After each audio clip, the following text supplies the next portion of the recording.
Kata lu, pesta pernikahan itu harus disiapin banget karena ini momen sekali seumur hidup. Nah kata gue, kehidupan setelah pesta perkawinan itu yang jauh lebih penting buat dipersiapkan. Karena itu bakal kita jalanin seumur hidup kita. Ingat cuy, fokuslah pada kehidupan pernikahan itu sendiri, bukan pada momen resepsinya.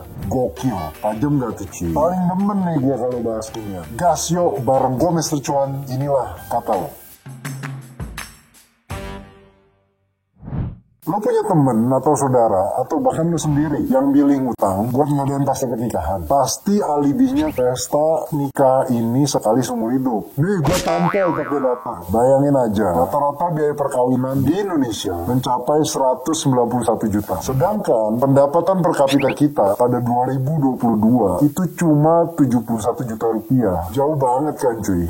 Jadi gini, 191 dibagi 71 itu kan nyaris 3 jawabannya. Artinya, lu kudu nabung hampir 3 tahun tanpa pengeluaran lain. Mungkin makan mie instan tiap hari supaya irit. Nah, lu sanggup nggak? Baru seminggu aja, gua rasa lu udah buka dalam cuy.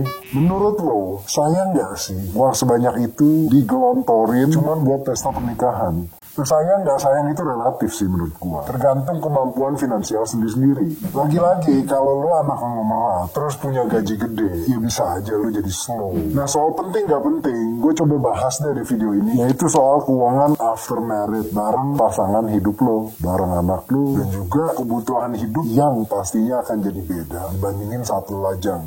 Gue cuma mau kasih bayangan nih, pesta pernikahan itu cuma berlangsung sehari. Kalau masakan di resepsi lu kagak enak, palingan juga cuma diomongin seminggu sama tamu. Kalau enak, juga paling diomongin seminggu sama tamu. Nah tapi kehidupan pernikahan lu berlangsung seumur hidup. Nah ngomongin bahtera rumah tangga, seumur hidup itu butuh apa aja sih? Butuh omongan tetangga? Ya kagak lah, lu butuh cuan cuy. Karena itu, ini penting. Nah nih, gue kasih datanya nih.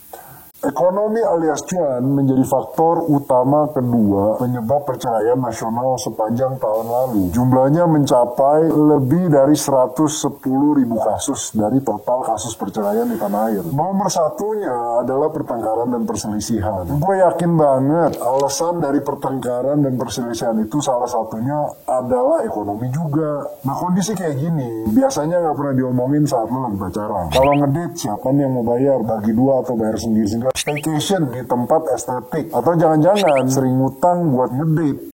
Tapi setelah nikah baru deh ketahuan kalau ternyata keuangan bocor sana sini dari berbagai macam pihak. Gue mau bahas satu persatu contoh problem keuangan dalam pernikahan. Pertama, kurang atau bahkan gak ada komitmen dari kedua belah pihak dalam menabung bersama. Dan juga setuju mengenai jenis gaya hidup apa yang akan dijalani bersama. Ingat loh, meningkatkan gaya hidup itu enak cuy. Tapi menurunkan gaya hidup belum tentu semua orang mau. Lu harus bicarakan. Contoh nih, jenis rumah apa yang mau beli, sebesar apa, harganya berapa, lalu mobilnya seperti apa. Nah itu penting banget. Makanya pembicaraan mengenai gaya hidup bersama perlu dilakukan di awal. Yang kedua, membicarakan apakah ada utang bawaan dari masing-masing pihak. Nah ini hati-hati, yang gue sampaikan tadi. Waktu pacaran, kita kelihatan keren. Padahal, bisa jadi itu karena utang, pay later. Nah habis married, utang ini ke bawah cuy. Lo harus beresin bareng-bareng. Yang ketiga, kurang komunikasi soal perbedaan kepribadian dan kesenangan atau hobi. Contoh nih bro, suami suka main sepeda. Harga sepeda 200 juta yang biasanya gitu. Nah sekarang udah punya istri